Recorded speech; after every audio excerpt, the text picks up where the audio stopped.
How do you say I love you in Italian? The phrase I love you in Italian is ti amo. Ti amo. Buonanotte, ti amo. Buonanotte, ti amo. Good night, I love you. Ti amo con tutto il cuore. Ti amo con tutto il cuore. I love you with all my heart.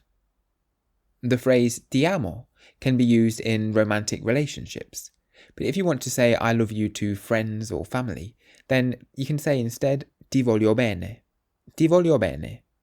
It's a bit gentler and it means sort of like I care about you or I love you dearly. Ti voglio bene. Ti amo, amore mio. Ti amo, amore mio. I love you, my love. Lo sai che ti amo, vero? Lo sai che ti amo, vero? You know I love you, right? Ti amo da impazzire. Ti amo da impazzire.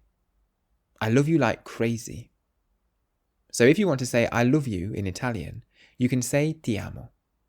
And if you want to learn to speak Italian, you can get my course 3 Minute Italian at www.3minlanguages.com. Use the code WELCOME at checkout for a discount. Grazie.